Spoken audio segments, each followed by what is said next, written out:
Hello बच्चों, welcome to your channel only accountancy. बच्चों, आज का हमारा टॉपिक रहेगा investment fluctuation reserve for 12th class.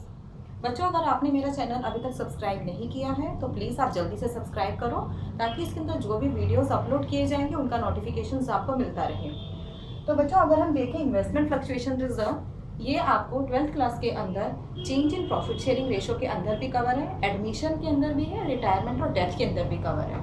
सबके अंदर ऑलमोस्ट ट्रीटमेंट सेम है। मैं इन तीनों के अंदर ही आपको अभी बता दूंगी कहाँ पर कैसे चेंज करना है। पहले तो आपको पता होना चाहिए कि इन्वेस्टमेंट फ्लक्चुएशन रिजर्व कब क्रिएट किया जाता है, इसके पीछे रीज़न क्या है। बच्चों, इन्वेस्टमेंट फ्लक्चुएशन रिजर्व ये फ्री रिजर्व में से क्रिएट किया जाता है कि अगर फ्यूचर में, क्योंकि जो हमारी इन्वेस्टमेंट है हमारी बैलेंस शीट के अंदर एसेट साइड पे, इनके अंदर because of the market forces अगर इनकी वैल्यू कभी डिक्लाइन हो जाती है तो उन लॉसेस को कवर करने के लिए हम IFF या IFR को हम क्रिएट करते हैं on the liability side. It is a provision. ये एक प्रोविजन है जो कि हम P&L एप्रोप्रिएशन अकाउंट में डेबिट साइड पर हम लिखते हैं, क्योंकि हम इसे जनरल फ्री रिजर्व में से पैसे को बाहर निकाल के रखते हैं। It is a part of the profit which is set aside.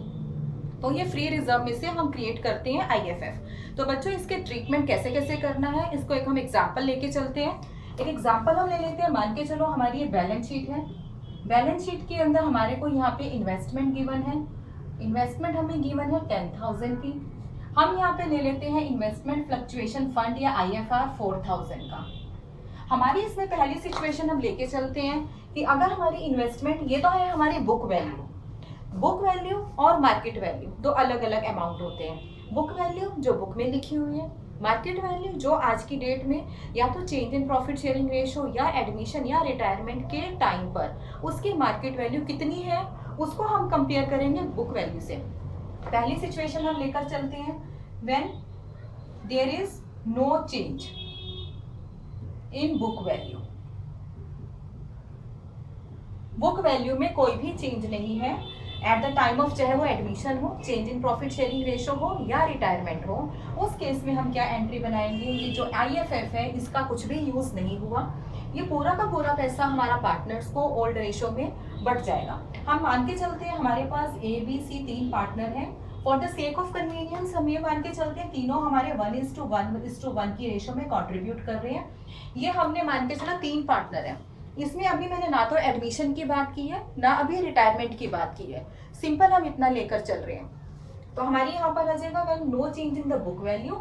सो सबका सब IFF इन्वेस्टमेंट फ्लक्चुएशन फंड या investment fluctuation reserve account debit 4,000 to A's capital account to B's capital account to C's capital account in old ratio. इस case में हमारी old ratio थी 1:1:1। अगर हम इसमें बात करते हैं एडमिशन की, मान के चलो हमारे पास D आ जाता है पार्टनर फॉर 1/4 शेयर के लिए, तो उसके अंदर क्या होगा, हमारा ये IFF जो 4,000 है ये ओल्ड पार्टनर्स के बीच में डिस्ट्रीब्यूट हो जाएगा। अगर हम बात करें कि हम रिटायरमेंट की हम बात करते हैं, हमारे पास ABC 3 पार्टनर हैं, कोई एक पार्टनर अगर रिटायर हो रहा है तो उसमें ऑल पार्टनर्स हो जाएगा। इन केस ऑफ एडमिशन बच्चों, इन केस ऑफ एडमिशन जो हमारा IFF है वो हमारा डिस्ट्रीब्यूट हो जाएगा ओल्ड पार्टनर्स के बीच में। और अगर हम रिटायरमेंट और डेथ की हम बात करते हैं तो ये IFF हमारा डिस्ट्रीब्यूट हो जाएगा ऑल पार्टनर्स के बीच में।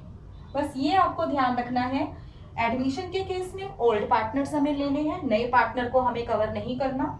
रिटायरमेंट और डेथ के बीच में हमें सारे पार्टनर्स को लेके इसका डिस्ट्रीब्यूशन करना है। अगर change in profit sharing ratio का केस है तो उसमें ओल्ड रेशो में इसका डिस्ट्रीब्यूशन हो जाएगा। सेकंड सिचुएशन हम इसमें लेके चलते हैं, when there is a when the market value of investment is 8,000, मतलब 2,000 से हमारी इन्वेस्टमेंट की वैल्यू कम हो गई। इसको एक अदर भी अगर हम बोले, fall in the market value of investment is less than the IFF। इसको हम ऐसे भी लिख सकते हैं, बुक में हो सकता है इस तरह से लिखा हुआ हो। तो उस केस में हम क्या करेंगे, जो 2,000 से हमारा फॉल हुआ है उससे तो उसको हम IFF से कवर कर लेंगे। बचे हुए 2000 जो IFF में रहे, चलो हम इसको ऐसे करते हैं बच्चों, इसे 9000 करते हैं। तो हमारी एंट्री बन गई investment fluctuation fund account debit. तो ये फुल वैल्यू से होगा, कोई भी सिचुएशन आ जाए ये डेबिट हमेशा अपनी जितनी अमाउंट इसकी लायबिलिटी साइड पर है उतनी अमाउंट से ये डेबिट हो जाएगा। IFF account debit 4000 to investment account. Investment कितने से कम हुई है हमारी, 1000 से कम हो गई। बुक वैल्यू थी 10000, मार्केट वैल्यू हमने 9000 ली है, तो हमारी इन्वेस्टमेंट होगी 1000 to A's capital account, to B's capital account, to C's capital account. इस 3000 को हम ओल्ड रेशो में पार्टनर्स के बीच में डिस्ट्रीब्यूट कर देंगे। यहाँ पे हमने मार्केट वैल्यू को 10,000 से 9,000 पे कर दिया, 1,000 से कम हो गई। वो 1,000 इस 4,000 से कम था, मतलब 4,000 IFF के अंदर 4,000 ज्यादा था। अगर हम यहाँ पे सिचुएशन देखते हैं when fall in the investment, हम कर देते हैं मार्केट वैल्यू जो है हमारी, when market value of investment is 6,000, मतलब 4,000 से कम हो गई इन्वेस्टमेंट और 4,000 ही हमारे पास IFF में था। तो कुछ भी नहीं बचा IFF के अंदर कि हम पार्टनर्स को डिस्ट्रीब्यूट करें, कुछ भी पैसा नहीं बचा।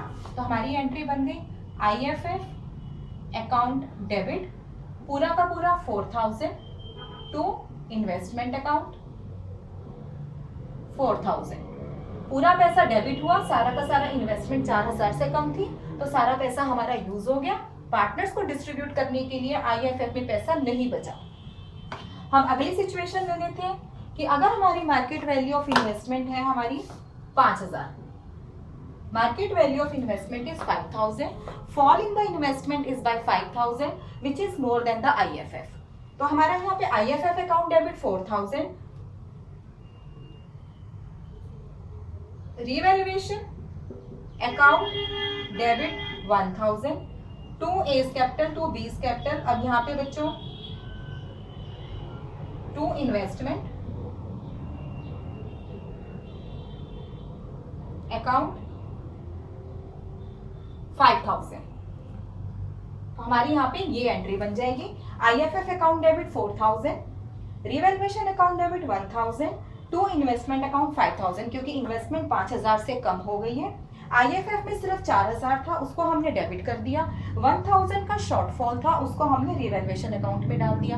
अब इसमें एक एंट्री और बन जाएगी, जो रिवैल्यूएशन अकाउंट हमारा डेबिट हुआ है, इस अकाउंट को अब हमें क्लोज करना है। कैसे क्लोज करेंगे, इसको तो हम क्रेडिट कर देंगे, डेबिट हमारे पार्टनर्स हो जाएंगे। हमारी एंट्री बन जाएगी A's capital account debit, B's capital account debit, C's capital account debit to revaluation account 1,000 in old ratio. Old ratio में इस 1,000 को हम डिस्ट्रीब्यूट कर देंगे। बच्चों इसमें अगली सिचुएशन बनकर आती है, अगर हमारी fall in the market value of investment, fall ही नहीं है, when the market value of investment is 12,000, मतलब बुक वैल्यू से वैल्यू उसकी बढ़ गई, ज्यादा हो गई हमारी बुक वैल्यू से। तो इसमें क्या हुआ, हमारा IFF का तो यूज ही नहीं हुआ। दूसरा, इन्वेस्टमेंट की वैल्यू हमारी 2,000 से बढ़ गई। तो इसके हम मल्टीपल, इसके 2 से 3 एंट्रीज बन सकती हैं।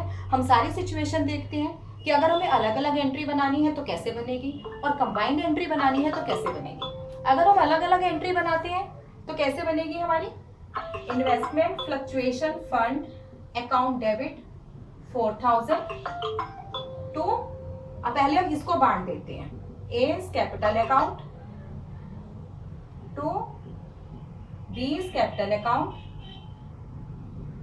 To C's capital account. सारा पैसा पार्टनर्स को ओल्ड रेशो में बट जाएगा, ये तो यूज ही नहीं हुआ।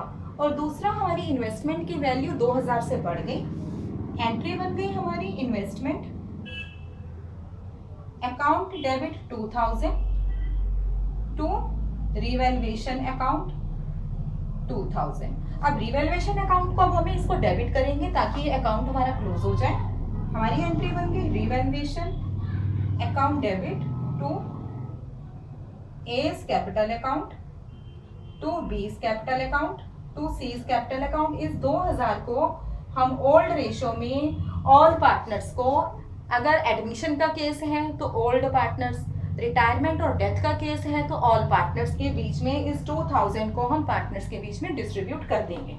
तो देखा जाए हमारी पार्टनर्स को एक तो ये 4,000 का जो IFF में पैसा था वो डिस्ट्रीब्यूट हुआ, और जो 2,000 से इन्वेस्टमेंट की वैल्यू इंक्रीज हो गई थी वो हमारा डिस्ट्रीब्यूट हुआ। तो पार्टनर्स को 6,000 से हमारे पार्टनर का कैपिटल अकाउंट क्रेडिट हो गया इस सिचुएशन के अंदर।